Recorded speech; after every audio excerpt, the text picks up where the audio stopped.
আসসালামু আলাইকুম। ওয়ালাইকুম সালাম। কে ইভানা? হ্যাঁ ভাইয়া। তোমার ফ্রেন্ডের থেকে তোমার আইডিটা নিলাম। হ্যাঁ জানি আমি, ও আমাকে বলছে। ও আচ্ছা, জি ভাইয়া, কিছু বলবেন? না তেমন কিছু না। আচ্ছা, তো কি করো? পড়া শেষ করে অনলাইনে আসলাম।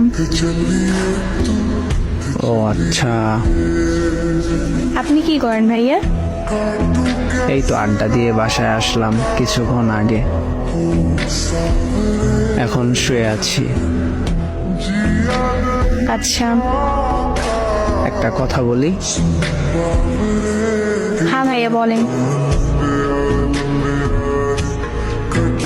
তুমি যে তোমার বান্ধবীর সাথে যাও, তোমার বান্ধবী প্রেম করে আর তুমি পাহারা দাও, তোমার খারাপ লাগে না? কি করব বলেন? আপনার বন্ধু আমার বান্ধবী পাগল করে রাখে না দেখা করার জন্য। ও আমাকে ইমোশনাল কইরা তারপর সাথে নিয়ে যায়।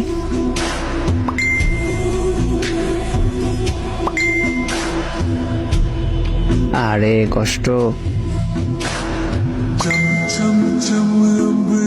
তুমি রিলেশন করো না? না ভাইয়া। কেন?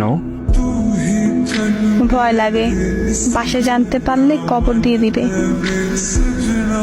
আর আমাকে কেউ পছন্দও করে না যে রিলেশন করবে।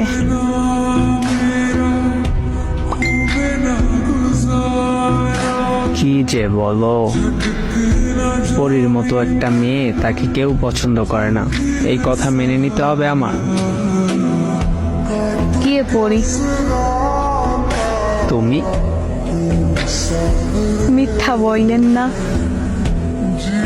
মেয়ে পটাতে গেলে এমন ছোট্ট খাট্ট মিথ্যা বলতে হয় গাইস। এখানে মিথ্যে বলে আমার কি লাভ? আমি যদি সত্যি এত সুন্দর হতাম তাহলে কেউ না কেউ তো প্রপোজ করতো আমায়, কেউই তো করে না। ও আচ্ছা, এই ব্যাপার। আর আপনি আমার বলেন আমি নাকি পরীর মতো।